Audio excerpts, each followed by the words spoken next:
Alhamdulillahilladzi faddala bani Adam bil ilmi wal amal ala jami'il alam.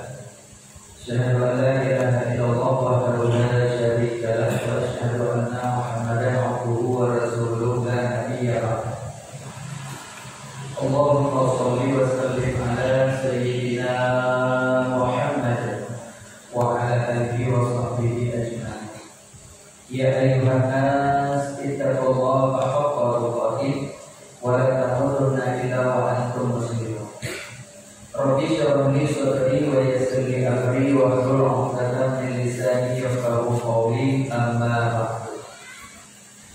Bersyukur kepada Allah Subhanahu wa taala yang mana Allah pada malam yang mulia ini kita masih diizinkan olehnya untuk hadir pada tempat yang sangat-sangat mulia ini dalam rangka sama-sama kita berhubungan kepadanya melaksanakan sholat maghrib secara berjamaah, kemudian melanjutkan pengajian pada setiap Sabtu malam Ahad habis maghrib, dan insya Allah mudah-mudahan Allah selalu memberi istiqomah kepada kita, yang insya Allah mudah-mudahan juga kita jadi wasilah di akhirat nantinya menuju ke surga. Salawat beriring salam tak pernah henti-hentinya kita limpah curahkan kepada junjungan alam Nabi besar Muhammad sallallahu alaihi wasallam, kepada para al dan sahabat-sahabat beliau sekalian, kepada para tabi'in, tabi'in, ulama mutaqaddimin, ulama mutaakhirin, sampai kepada ulama-ulama yang mu'tabar di sisi Allah Subhanahu wa taala. Yang mulia dan yang dimuliakan Allah, imam masjid yang kita cintai. Yang mulia dan yang dimuliakan Allah, para guru-guru kami, orang-orang tua kami yang selalu hadir istiqomah pada tempat yang sangat-sangat mulia ini. Takdim hormat kami kepada ketua DKM Masjid, ketua yayasan beserta seluruh jajarannya. Istimewa penghormatan kami kepada seluruh para jamaah sidang majelis yang dimuliakan Allah Subhanahu wa taala. Insyaallah pada malam yang mulia ini kita sudah sampai pada bab yang ketiga. Kemarin tentang pembahasan kalimat la ilaha illallah. Malam ini kita akan membahas tentang masalah bismillah atau basmalah. Na'udzu billahi minasyaitonir rajim. Bismillahirrahmanirrahim. Bermula bab yang ketiga ini, al-babu salisu fi fadilati basmalah atau bismillah.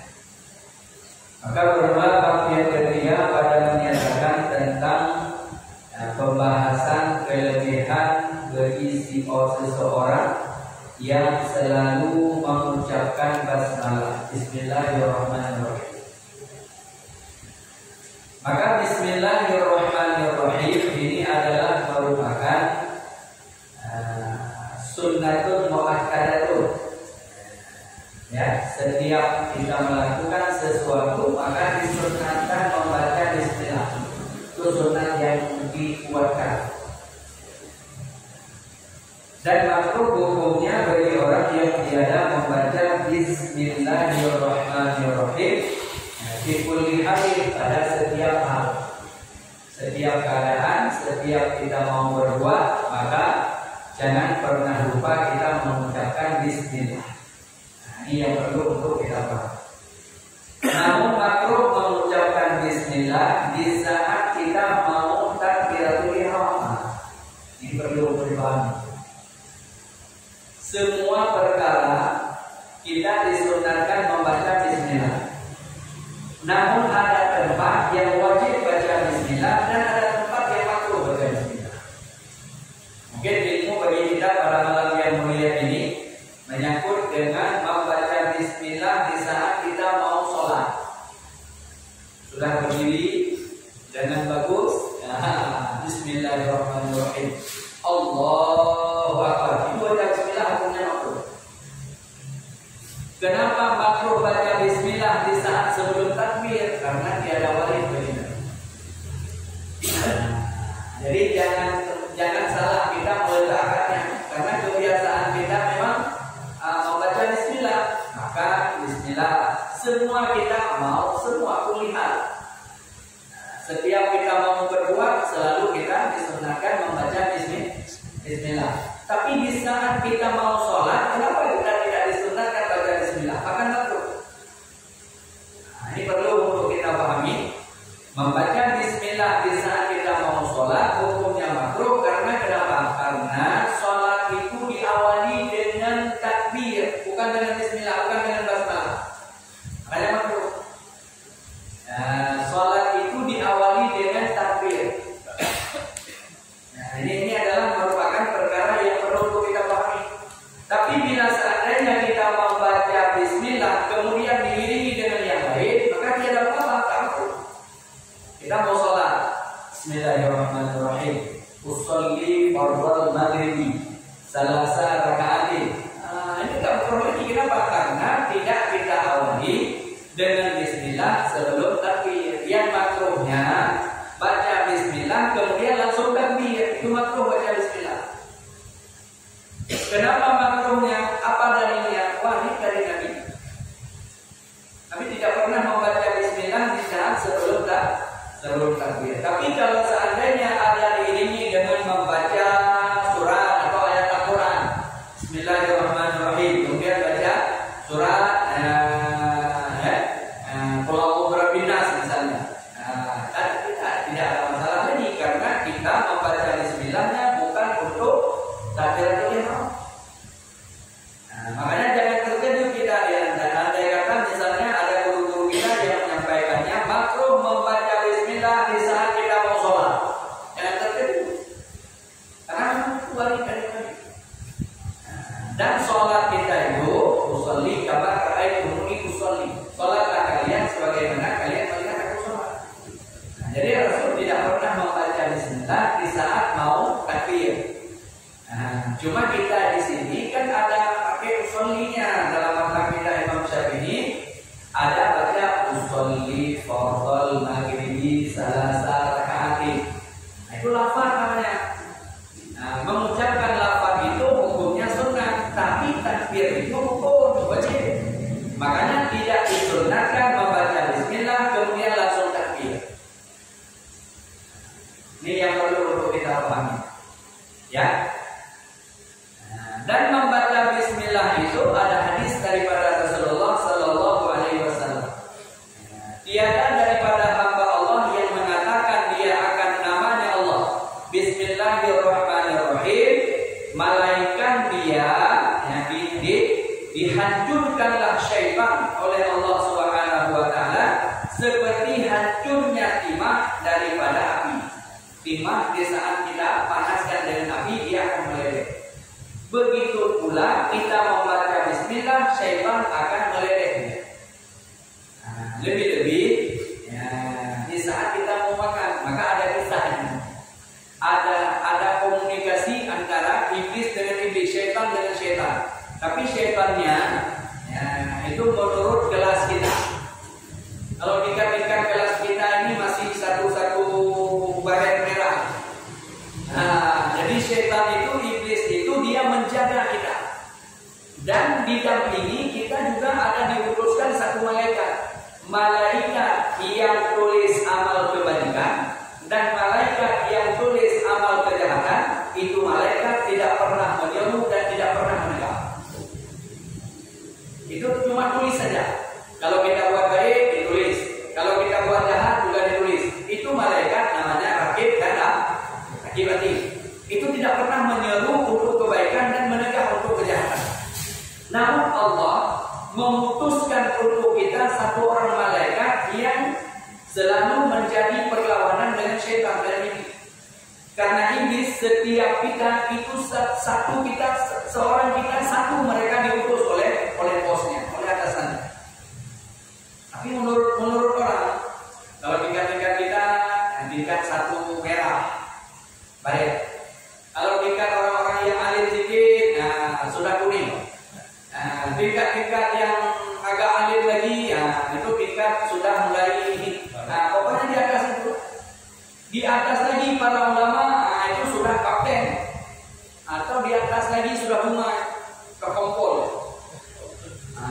Jadi semuanya mereka punya jabatan, punya pangkat. Bila mereka gagal, maka akan diturunkan pangkat lagi oleh atasannya. Ini iblis. Nah, maka di saat mereka dialog, orang yang selalu berkata, membaca biqaulin Bismillahirrahmanirrahim fi kulli hal, setiap hal, setiap keadaan kita membuat apa, selalu kita awali dengan Bismillahirrahmanirrahim. Nah, maka iblis itu meleleh, apalagi di saat kita mau makan, membaca Bismillah. Bahkan di saat kita awal makan lupa, maka di tengah-tengah kita makan, sedang-sedang kita makan baru ingat, maka ada sunat tetap membaca Bismillahi minal awwalihi wa akhirihi. Iblis yang sudah ikut makan bersama dengan kita, dengan sebab kita membaca Bismillahi minal awwalihi wa akhirihi, maka yang dia makan dia muntah balik, muntah dia. Nah, karena tidak akan mampu diterima ya sesuatu oleh iblis bila kita awali dengan Bismillah atau kita baca Bismillah. Makanya ada al-hikayah, ada satu kisah. Pada suatu ketika antara iblis dengan iblis, ya itu sama-sama diutuskan oleh atasannya untuk menjaga si A dan si B. Ya, jadi si A dijaga oleh satu iblis, si B dijaga juga oleh satu iblis. Nah, ternyata di saat mereka habis tugas ditarik balik ke barak oleh komandan. Di saat ditarik balik ke baraknya, ke kompinya, maka jumpa balik dua iblis itu. Nah, satu iblisnya sangat-sangat gemuk, satu iblisnya sangat-sangat kurus. Maka mereka berdua iblis ini komunikasi, kenapa engkau sangat gemuk? Aku tengok engkau sangat kurus, ini sangat gemuk. Nah, ternyata mereka berdua komunikasi. Yang gemuk itu pas diutus oleh atasannya, pas kawannya. Makan tak pernah baca Bismillah, semuanya tidak pernah diawali dengan Bismillah. Jadi kalau kita makan, dia pun ikut makan. Nah, semuanya ikut menyertai, makanya dia jadi gede dan jadi gemuk. Sementara yang satu lagi yang diutuskan kepada si A, semuanya diawali dengan Bismillah. Makan Bismillah, pakai baju dia Bismillah, mau semuanya dia Bismillah. Maka iblis ini sangat menderita, hingga benar-benar kurus dia. Jadi komunikasi antara iblis dengan iblis, ternyata orang yang selalu mengawalinya dengan Bismillah, maka iblis pun tidak berdaya. Maka biasakan kita dalam kehidupan kita sehari-hari, awalilah dengan membaca Bismillah, karena membaca Bismillah hukumnya sunnah. Kecuali yang tiada disunnahkan membaca Bismillah di saat mau takbir untuk sholat, baik sholat yang fardu maupun sholat yang sunnah, itu yang tiada disunnahkan. Dan membaca Bismillah pada Fatihah itu hukumnya wajib, itu rukun, karena ayatul minha, Bismillahirrahmanirrahim, ayatul minha itu satu ayat daripada surat Al-Fatihah. Itu wajib hukumnya membaca. Nah, ini yang kita bahas di dalam bingkai mazhab Imam Asy-Syafi'i.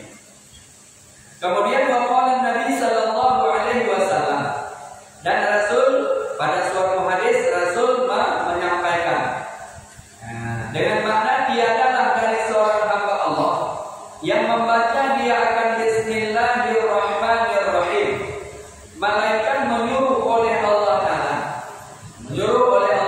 akan dua malaikat yang bernama, dua malaikat tersebut, yang pertama malaikat kiramin katibin, yang satu kiram, yang satu katibin, bahwa dua malaikat tersebut menyurati mereka itu di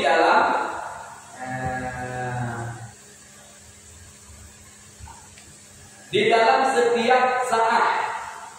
Dia menulis di dalam setiap saat itu 400 derajat.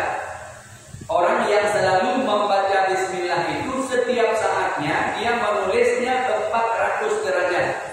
Nah, tingginya, makamnya orang yang selalu istiqamah dengan Bismillah, maka derajatnya tinggi dengan orang yang tiada membaca Bismillahnya 400 derajat. Bahkan Bismillahirrahmanirrahim bila dibacanya dengan tulus karena Allah, maka dia akan zahirnya karamah. Tapi dengan istiqomah membacanya, jangan di saat kita enak makan dan jadi Bismillahirrahmanirrahim karena enak. Kalau tengoknya, waduh ini tidak selera, lupa baca Bismillah.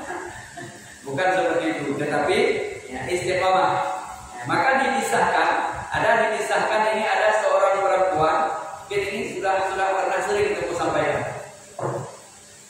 Ada seorang perempuan yang selalu dia istiqomah dengan Bismillahirrahmanirrahim. Maka ini adalah zahir karamah. Nah, seorang perempuan itu yang mulawamah dia dengan membaca Bismillahirrahmanirrahim. Apapun yang dia buat, dia selalu Bismillah. Dia memasak nasi Bismillah, dia cuci baju Bismillah, dia cuci piring Bismillah. Semuanya dia selalu membaca Bismillah. Dikasih misalnya belanja oleh suaminya Bismillah, dia terima dengan Bismillah, bukan alhamdulillah. Bismillahirrahmanirrahim baru diterima. Hingga dia membaca Bismillah itu pada suatu ketika suaminya sampai merasa jengkel. Ini aneh. Karena apapun yang dikasih selalu Bismillahirrahmanirrahim. Dikasih duit Bismillahirrahmanirrahim. Bukan alhamdulillah ini Bismillahirrahmanirrahim baru diterima. Semuanya dia selalu diawali dengan Bismillah. Kalaupun dia ucap alhamdulillah, tetap dia Bismillahirrahmanirrahim. Alhamdulillah. Bismillah dia.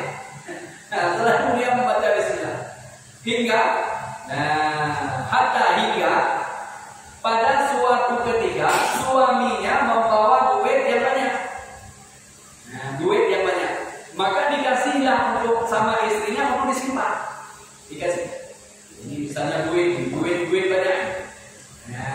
Dikasih sama istri, bukan ke istri tapi disuruh simpan. Kan biasa orang suami buat duit kurang duit banyak itu ini simpan. Dikasih, disimpan, disuruh simpan, dia terima. Bismillahirrahmanirrahim diterima. Kemudian dia simpanlah pada tempatnya duit di lemari lah, disimpanlah duit tersebut di dalam lemari. Sebelum dibuka lemarinya dia baca Bismillahirrahmanirrahim. Suaminya yang merasa jengkel, dia sembunyi. Dia ngintip di mana disimpan duitnya. Jadi ditaruh duit Bismillahirrahmanirrahim. Ditaruh. Kemudian ditutup lagi Bismillahirrahmanirrahim. Ditutup pintu Bismillahirrahmanirrahim. Suaminya yang merasa jengkel, timbullah niat jahat. Ini Bismillah. Ini tengoklah aku kerja ini dia. Dia rupanya suami ada rencana kerja ini istrinya. Maka di saat istrinya lagi tidak ada di dalam kamar, maka suaminya diam-diam uang yang disimpan oleh istrinya tadi diambil balik. Diambil karena sudah diintip tadi di mana disimpan istrinya. Diambillah duit itu, kemudian dibawalah ke belakang rumahnya, kemudian ditanam. Kan orang-orang dulu itu kalau ininya bukan simpannya duit itu malah main tanam aja. Di bawah tangga ditanamnya dekat dengan pohon seperti itu. Jadi duitnya orang-orang terdahulu itu tidak dimakan mereka karena duitnya duit keping, duit koin. Jadi bisa sudah disimpannya diambil ditanam. Kemudian beberapa hari kemudian si suami ini pura-pura dia meminta balik sama istrinya.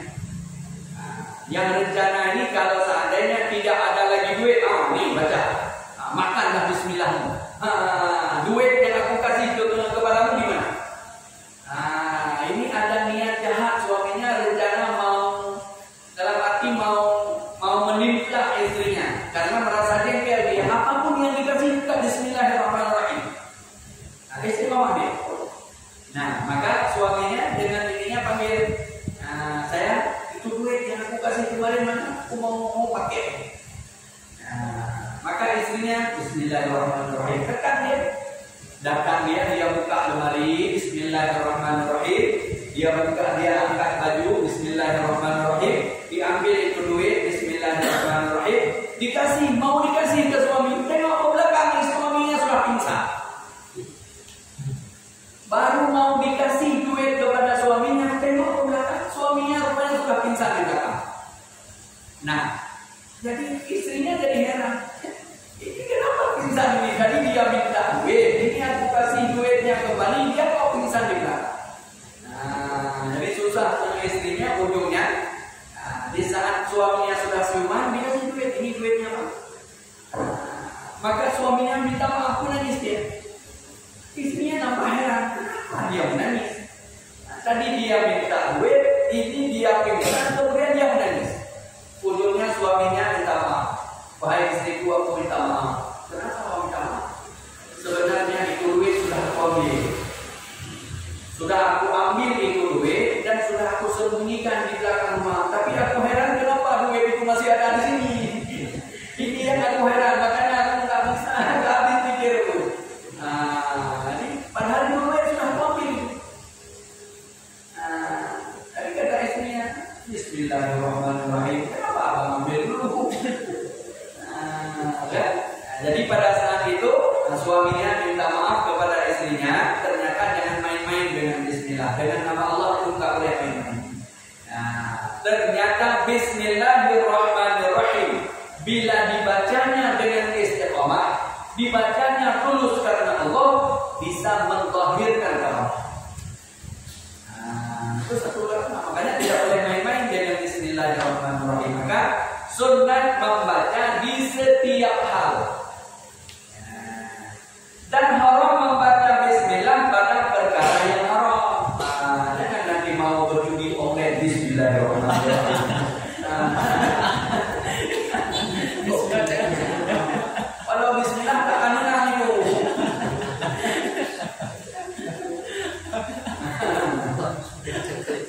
Karena itu adalah haram. Jangan bismillah pada tempat yang haram. Karena sekarang kan itu yang sedang heboh kan. Jangan nanti setiap hal bismillah. Maka aku mau mencuri pun Bismillahirrahmanirrahim. Biar tuan rumahnya tertidur. Itu tetap hukumnya haram, tidak diperkenankan membaca bismillah pada tempat yang haram.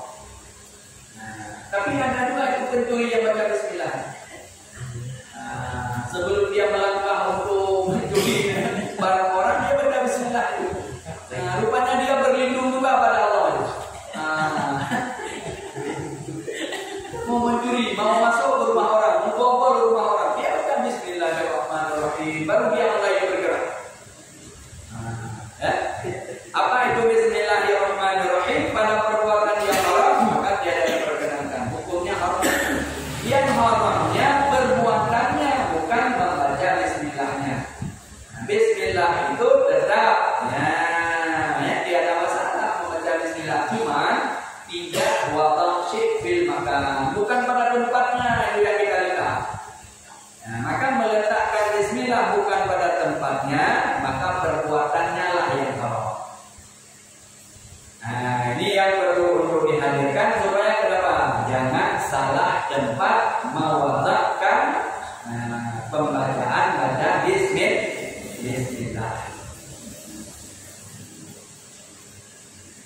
Dan juga dikisahkan oleh Abdullah bin Mas'ud bahwasanya mengata dia membaca Bismillahirrahmanirrahim, Rasulullah sallallahu alaihi wasallam bersabda, barang siapa yang membaca dia Bismillahirrahmanirrahim, maka niscaya tiada digagahi dia, tiada dikekali dia daripada dosanya barang sebutir zarrah pun.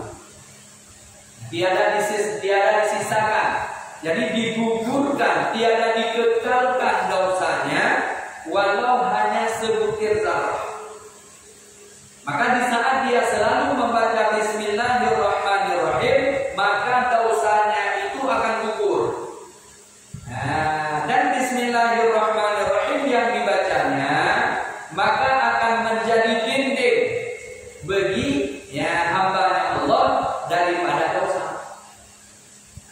Jadi setiap kita mau berbuat, maka bacalah Bismillah. Lebih-lebih kita untuk mencari nafkah keluar daripada rumah, maka Bismillahirrahmanirrahim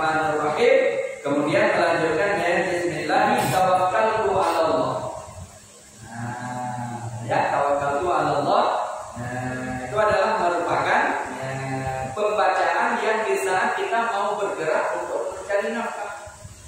Bismillahirrahmanirrahim. Kemudian Bismillahirrahmanirrahim. Nah, ini adalah ya perkara yang harus kita pahami dalam kehidupan kita sehari-hari supaya kehidupan kita membawa berkah dengan selalu kita di lisan kita membawa nama Allah. Bismillahirrahmanirrahim itu merupakan kalimat, ada kalimat rahman dan ada kalimat rahim. Nah, ini penjelasan. Maka adapun bermula kalimat rahman, Allah yang bersifat dengan sifat rahman itu masa di dunia. Allah tidak pernah memandang siapapun dia. Allah tidak pernah memilih kasihnya masa di dunia. Siapapun dia tetap diberi, walaupun maksiat sekalipun. Orang yang asing, orang yang kufur, orang yang mau mencuri, tetap diberi oleh Allah, tetap dia membaca Bismillahirrahmanirrahim. Kemudian dia melakukan perbuatan yang haram. Tetap Allah tidak marah dan Allah beri. Dan Allah masa di dunia tetap memberi walau tak diminta.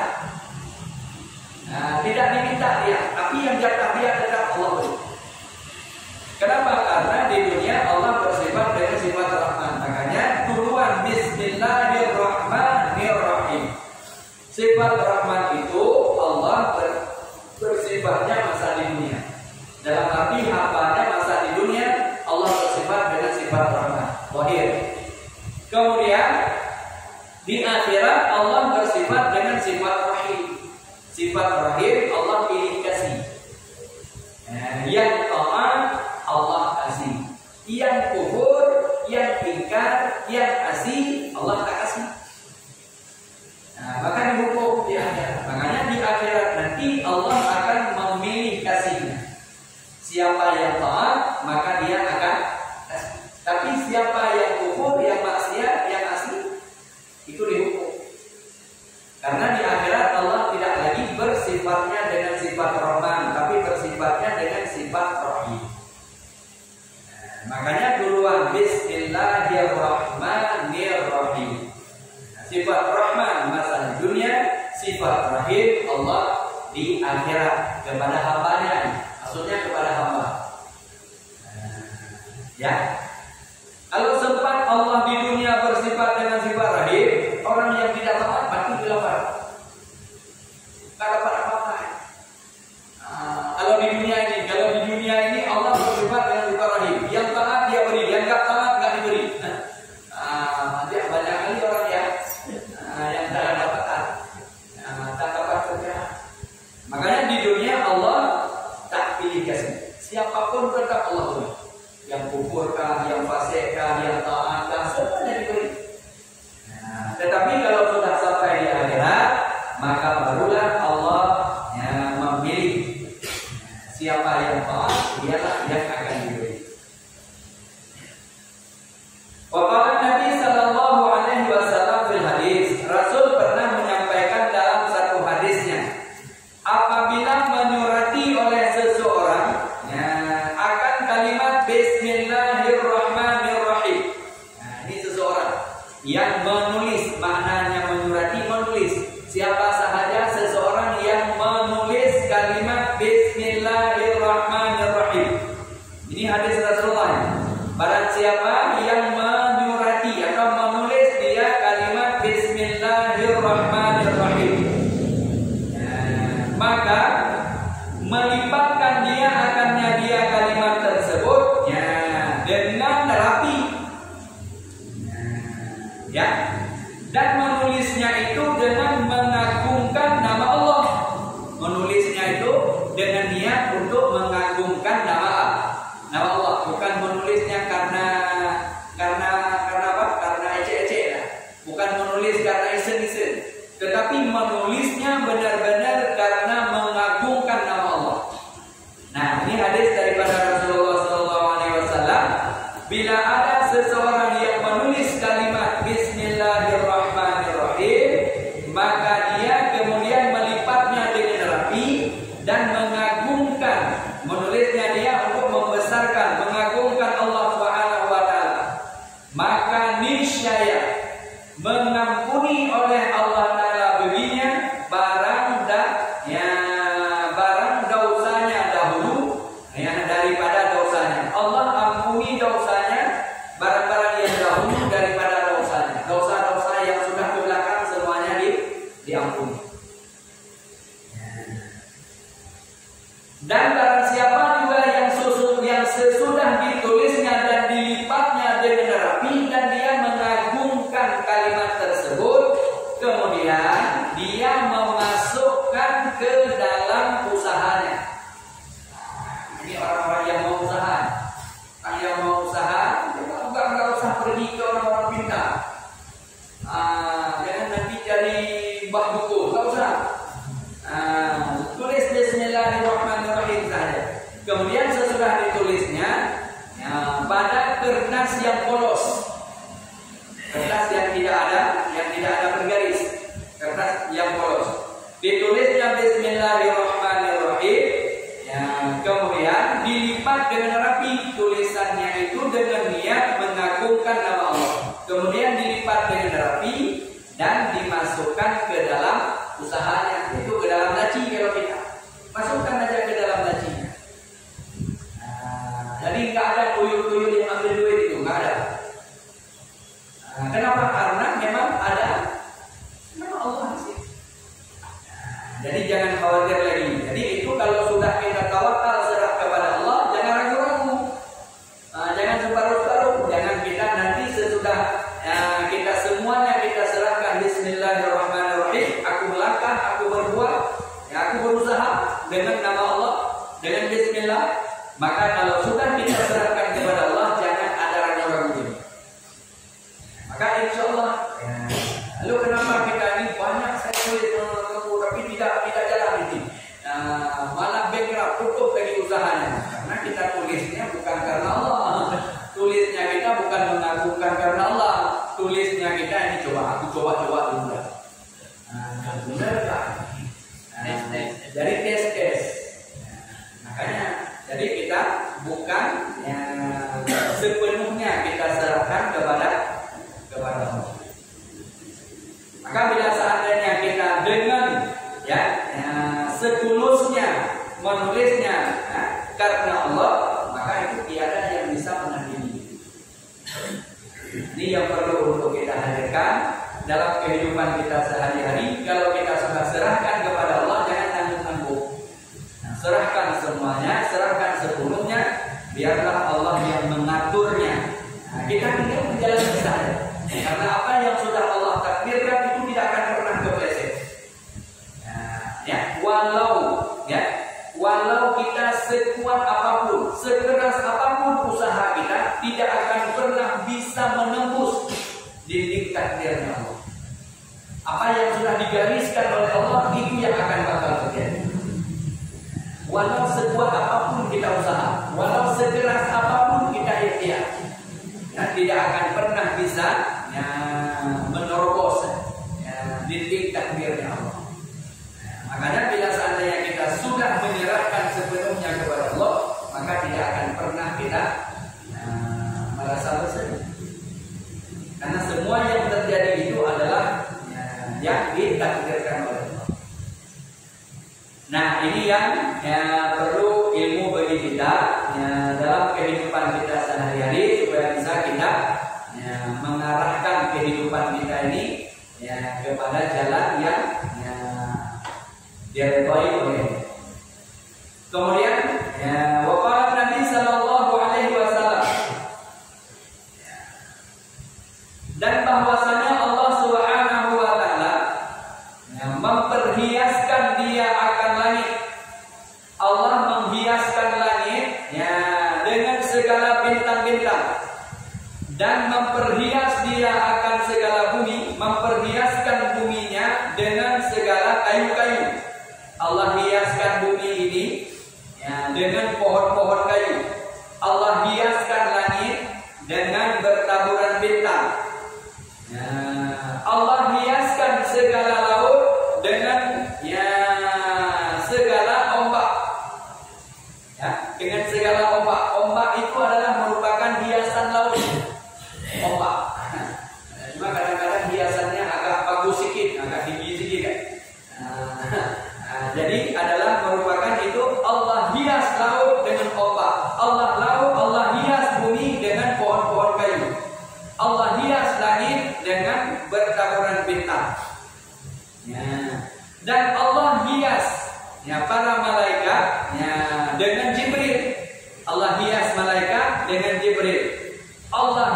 hias surga dengan bidadari. Allah hias surga dengan para bidadari. Itu surga dihias oleh Allah dengan bidadari. Dan perhiasan-perhiasan yang lainnya. Dan Allah menghias anak Adam dengan Nabi. Menghias anak Adam ini menghias oleh Allah dengan Nabi kita, Nabi besar Muhammad sallallahu alaihi wasallam. Itu memperhias anak Adam ini dengan Nabi kita. Dan memperhias dia segala hari-hari itu dengan hari Jumat. Hari-hari itu Allah hias dengan hari Jumat. Dan Allah hias itu malam dengan malam Lailatul Qadar. Dan Allah hias dia bulan dengan bulan Ramadan. Dan Allah hias itu masjid dengan Masjidil Haram, yaitu Baitullah. Dan Allah hias itu kitab Al-Quran atau Al-Quran itu dengan Bismillahirrahmanirrahim. Jadi itu Bismillahirrahmanirrahim. Allah hiasi Al-Quran dengan Bismillah. Allah hiasi masjid dengan Baitullah. Allah hiasi manusia dengan baginda Rasul. Allah hiasi laut dengan gelombang. Allah hiasi hari dengan hari Jumat. Jadi semua ini ada dihiasi oleh Allah. Allah hiasi surga dengan bidadari, dengan para bidadari. Jadi ini adalah merupakan ternyata Bismillahirrahmanirrahim adalah dihiasi Al-Quran oleh Allah Subhanahu wa Ta'ala dengan Bismillahirrahmanirrahim. Makanya Bismillahirrahmanirrahim di dalam Al-Quran itu selalu kita disunnahkan membacanya. Lebih-lebih pada surat-surat yang tamam, surat yang sempurna. Maka itu disunnahkan lebih afdal, lebih kuat, lebih afdal. Kecuali yang tiada disunnahkan, bahkan sebahagian ulama mengatakan tiada disunnahkan membaca Bismillah itu pada surat Taubah. Surat Taubah itu yang tidak diperintahkan untuk membaca Bismillah. Sementara yang lainnya tetap disunnahkan membaca Bismillah. Walau yang kita baca ini di tengah-tengah surat. Di tengah-tengah surat. Namun di tengah-tengah surat ada khilaf para ulama. Sebagian ulama mengatakan tidak sunnah. Sebagian ulama mengatakan tetap sunnah. Karena hiasi Al-Quran itu dengan Bismillah. Maka setiap kita membaca ayat Al-Quran disunnahkan membaca Bismillah. Maka para ulama yang memegang dalil daripada hadis Nabi ini, maka setiap membaca Al-Quran walau di tengah-tengah surat sekalipun tetap ada sunnah baca Bismillah. Ini yang perlu untuk kita pahami. Jadi nanti di andai kata ada orang nggak sunnah baca Bismillah di tengah-tengah Al-Quran. Rupanya tidak memahami hadis ini, karena yang memahami hadis ini pasti ada tetap sunnah membacanya. Namun ada sebahagian ulama mengatakan tiada sunnah di tengah-tengah surat. Jadi ada khilaf ulama di situ, dan tiada khilaf para ulama pada surat-surat yang tamam, surat sempurna. Surat-surat pendek, surat-surat yang sempurna itu tidak ada khilaf para ulama. Tetap disunnahkan membaca Bismillahirrahmanirrahim. Masih ada apa ya? 6 menit lagi. Ya. Ada pertanyaan sebelum kita tutup? Ada? Tidak ada? Hah?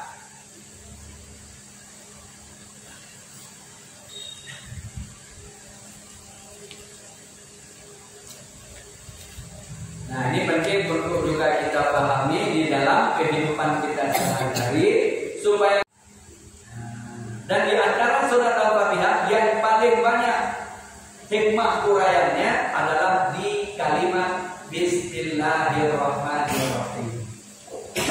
Maka insyaallah mudah-mudahan kita dalam kehidupan kita sehari-hari jangan pernah luput kita dari basmalah.